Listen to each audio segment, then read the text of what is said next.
Hello friends, કેમ છો? આજે આપણે બનાવીશું હોટેલ સ્ટાઇલ પરફેક્ટ સાંભારની રેસીપી. સૌથી પહેલાં 1 કપ તુવેરની દાળને પાણીથી ધોઈ કુકરની અંદર એડ કરો. અડધી ચમચી હળદર, મીઠું અને 2 કપ જેટલું પાણી અને 1 ચમચી જેટલું તેલ એડ કરો, જેથી દાળ તમારી ઉભરાય નહીં. હવે કુકરનું ઢાંકણ બંધ કરી અને 3 થી 4 સીટી વગાડી લો. શાકભાજી તમને સાંભારમાં જે ગમે તે તમારે એડ કરવાના છે, પણ ડુંગળી અને ટામેટાં તો એડ કરવાના જ. હવે તેલ મૂકી રાઈ, હિંગ અને વઘાર માટે જે સામગ્રી દેખાય છે તે બધી એડ કરી ડુંગળી મીડિયમ સાઇઝની સમારવાની છે, ઝીણી નથી સમારવાની. ઘણા લોકો નાની જે ડુંગળી આવે એ પણ સાંભારમાં એડ કરતા હોય તો એ તમારે એડ કરવાની. આદુ મરચાંની પેસ્ટ એડ કરી થોડીક વાર સંતળાવવા દો.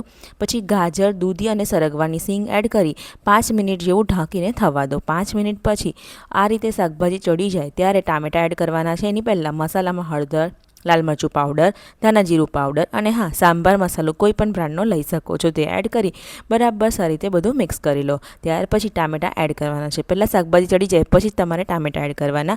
હવે બધું સારી રીતે મિક્સ કરી 2 કપ જેટલું પાણી એડ કરી દો, ઉકળવા દો. અહીંયા આગળ દાળ સરસ રીતે બફાઈ ગઈ છે તો બધી દાળ અંદર એડ કરી જરૂર પ્રમાણે પાણી, મીઠું એડ કરી દો, આંબલીનો રસ અને હા, એક નાનો ટુકડો ગોળનો એડ જરૂરથી કરજો. ગળ્યો નથી કરવાનો, બેલેન્સ ખટાશને કરવા માટે થોડો ગોળ એડ કર્યો છે.